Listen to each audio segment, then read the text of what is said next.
Və beləliklə ümumiləşdirəsi olsaq, demək, bizim dilimizdə gün sözü var. O gün sözünün qarşısına biz ərgən sözünü qoyub ərgənəkon sözünü formalaşdırmışıq. Gün sözünün sonuna demək isti işıq sözünün kökünü qoyub günəş sözünü formalaşdırmışıq. Və bu sözün tərsi kimi onq sözü Orta Asiya türklərində sağ mənasına gəlir. Yəni cəhəti bildirən sağ. Demək nədir? Elə isti işıq mənasına gəlir.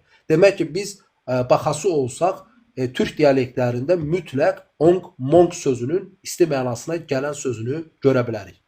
Və eyni ilə qor sözü var. Qor sözünün sonuna işıq isti sözünün kökü olan isi gətirib biz qorus sözünün formalaşdığını görürük. Hansısa türk dialektində bu qalıb qalmayıb araşdırılmalıdır. Amma biz Misir tanrılarından sonuncusunun adının Horus olaraq qarşımıza çıxdığını görürük.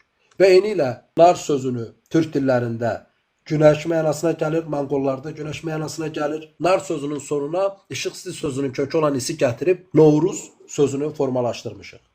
Demək ki, bu eyni Qoraz və ya Novruz sözü bizə fars dilindən gəlmir. Fars dilində olsaydı bu Novruz yox, Rezev Nov olaraq deyilməli idi. Və Novruz sözünün tərs kombinasiyası bizim qarşımıza Uranos kimi çıxır. Hansı idi Uranos? Uranos Yunanlarda ilk günəş tanrısının adı idi.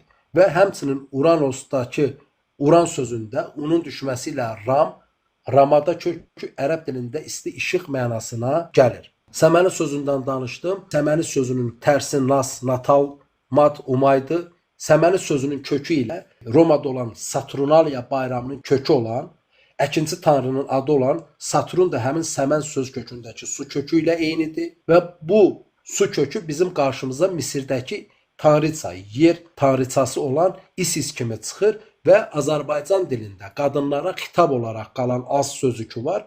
Bu həmin o Isisin davamı olan bir kültürdür.